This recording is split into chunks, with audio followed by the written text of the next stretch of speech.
Hitchhiker's Guide to Emerging Tech M&A, 42 million is the answer, so I'm done. I'm going to use a few hyperbole to kind of make a few points, so take a couple extreme cases to push things out to some edges. In my day job is I work as an advisor to emerging technology and platform companies for an investment bank over in the Presidio. Oh, that's me. There we go. Oh, there we go. So, for folks who are in the seed phase, there's really not an enormous M&A market. So the question really becomes, where directionally are you going as you're raising your next round and thinking through your scenarios for the next chapter, and thinking through a broader spectrum. And you know, all these panels and a lot of the stuff we do at Vader, which is great, is around thinking about the track, which is the mega hit track of raising capital. But there's actually a broader spectrum for innovation. And many people here have great ideas that may best be commercialized in concert with another player. And so to that end, thinking through the landscape and thinking through sort of the target for this talk, and to get a few ideas put out there for folks who maybe think, you know, a little bit more broadly about the tracks they may have available to them, the broader spectrum. If we think about seed as the spark plug, there's team value there, but from an acquisition standpoint, there's not enough, if you will, meat on the bone to be something that's going to be a strategic acquisition. But not too far down the line, as the spark plug becomes the engine, really getting into the post-seed phase, there is an opportunity to be additive to existing platforms. So there are places where now you can be in a place where you can be something that can be plugged into an existing going technology or a larger platform. Then, going into the next phase, if you have a car, now you have a full-form product. That can be relevant to distribution channels, and you have, if you will, additive to existing distribution models. Now your fully formed entity can be something that can be plugged into a larger distribution framework. And then beyond that, as you get to the factory and then the dealership, you get out to Series B and C, and the dealership being full commercialization, you now represent access to new markets. You represent a whole new avenue to customers. But looking at the left, looking in the big red circle, which is thinking about how you can be additive to existing platforms and distribution models, that really is prior to maybe being fully and independently commercialized.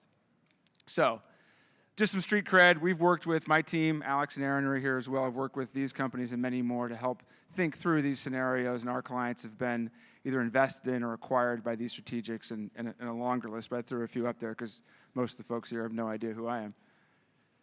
So the first thing is, for many acquirers, your efforts to independently commercialize are a lot of bun. What they're after, especially in the seed, post-seed, Series A phase, is the beef. And the beef is the core innovation. And in fact, I can tell you many, many times the people on the previous page have asked us the question, how do we get rid of these customers? So if that doesn't tell you something very fascinating about the model of commercialization and where the value is, there's a split, if you will. On one hand, you're going to hear from VCs, what's the traction? Where's your traction? How much traction do you have? That's a euphemism for how are the early stages of your commercialization going, and do we have enough proof that you're going to be able to be independently viable? Because remember, investors only have one tool. They can just give you cash. And so with the cash you're going to get, you have to now go prove you can build out a full going concern, full distribution, full monetization. Whereas to an acquirer, they already have that stuff. They have a distribution channel. They have a monetization platform. What they're interested in most cases, is the core innovation, particularly in the earlier phases, that they can plug into their platform, that they can take directionally a different path. So, think through your commercialization. Your investors and your VCs, particularly as you get into later rounds, want you to be this. They want you to be the giant. They want you to be moving. They want you to be moving tonnage. The trick becomes, if you end up not getting that ship pointed correctly, that's difficult to extract value. So the value will ultimately be in the core innovation, building out the 85% of what, think of it this way, 85% of the money that's going to go into a late stage or a mid-stage company doesn't go into R&D, it goes into commercialization. So 15% or so goes into R&D. But that 15% is the extractable value on the M&A market, most likely. So the question becomes, for you as the entrepreneur, you're not a portfolio, you've got a company of one. Thinking through, is my innovation one that really is going to be independently, fully commercializable, building a full distribution channel, building a full monetization platform? Or could it be that my innovation is one that maybe could be commercialized through other means, through an existing channel, through an existing partner, either in partnership or an acquisition?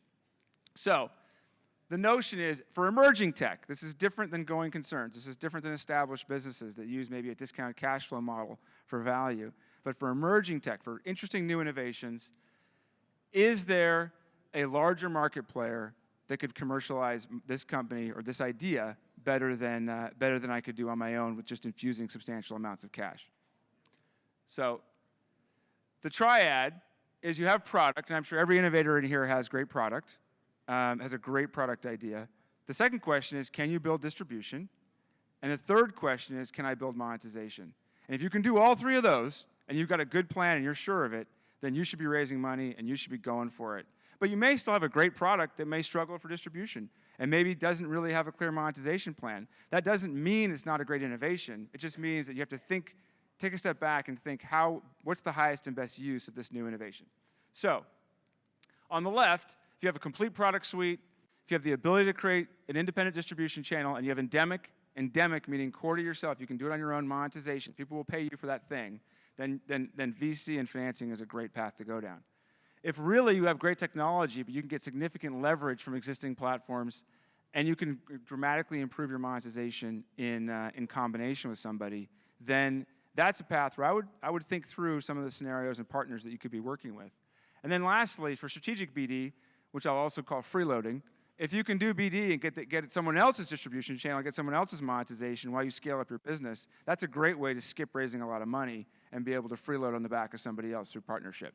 So think through that as you're thinking through your model for how you're going to scale and bring your innovation to market. So with that, if it's not commercial scale, what makes, let's say in our sense, a $50 or $100 million company versus a $5 or $10 million company in the early days, in the early phases?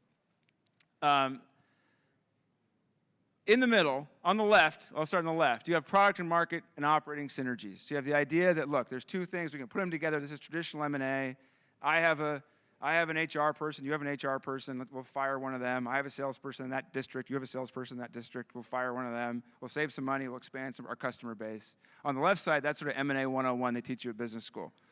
The far right is the ability to unlock significant market expansion. You got your dealership set up, your WhatsApp with more text message volume than all other text messaging combined. You bring a fully formed market to that buyer. That's the premium pixie dust, pure awesome of Silicon Valley M&A.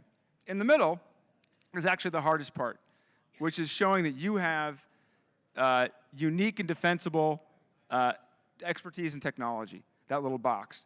If you can show that you have scarce, unique, defensible expertise and you've solved a really hard problem, and that engine can fit into something else, you have value that can be significant value to the right partner. So this is a lot of numbers and fun, but I'll just break it down real quick. Know your likely buyers. So the other little piece of this is rich people tend to pay more than poor people for things. Yeah, it's as true in life as it is when you're dealing in M&A.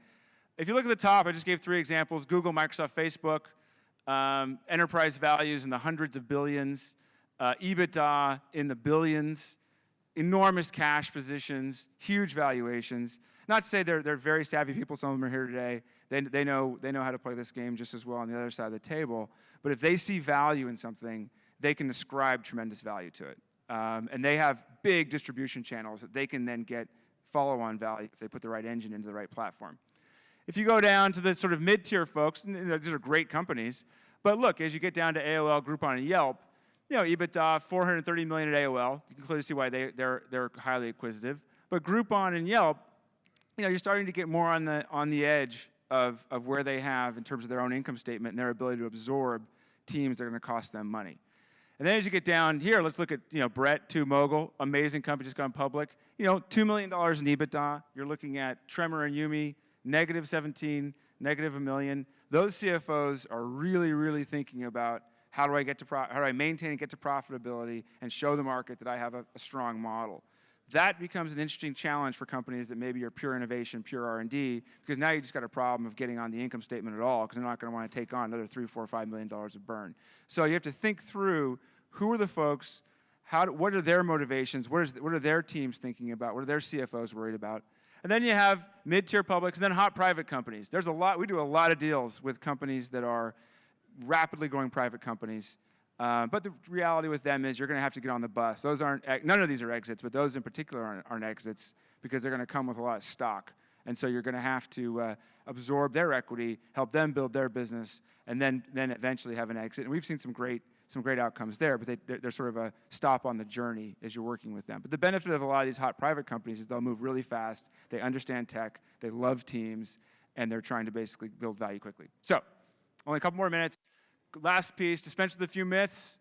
The Jackalope, one, teams are worth $1 million per developer. I would love to find that street. That's a pervasive Silicon Valley myth. Platforms ultimately drive value. Teams have value, and you can get significant amount for teams. But like this dealer who got busted, I'm not sure that value is actually there. Second to last one. Bidding wars, the way you get emerging tech deals done.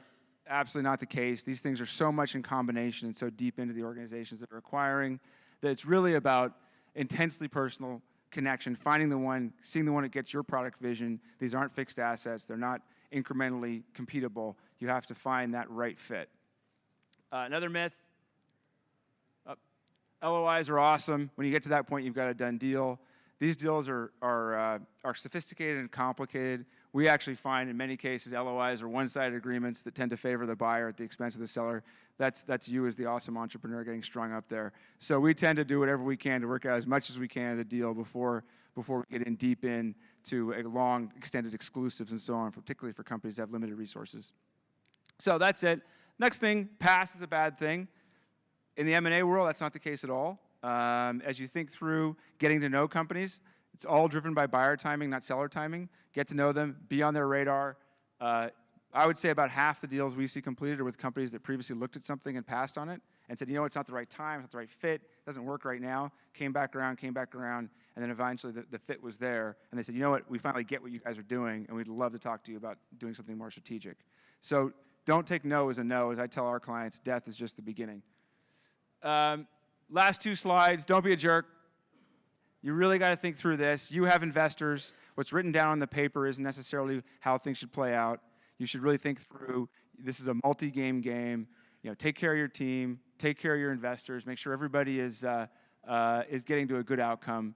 And this is a people business. So you're the one that, as the entrepreneur, who's driving that bus. And so you have to make sure that you think through how to manage the end game appropriately. And really be the sage leader. So influence is a blend of credibility and experience. It's your job to make sure that everybody gets gets to the right endpoint. And so with that, I would say, think through how you manage the end game, build a great network of advisors, attorneys, and bankers. Understand what each person's trying to get out of this combination, both on the buy side and the sell side, and your team and your investors. And your voice is louder than you think. So it's very emotional when you get to the end game. So if I could leave you with one thing, sort of breathe, take a step back, think through all the scenarios, and act in a way that's commensurate with the awesome entrepreneur that you are. So this is a little Hitchhiker's Guide to the Galaxy for M&A. I think we have a panel on M&A coming up, but I hope this is helpful for you guys.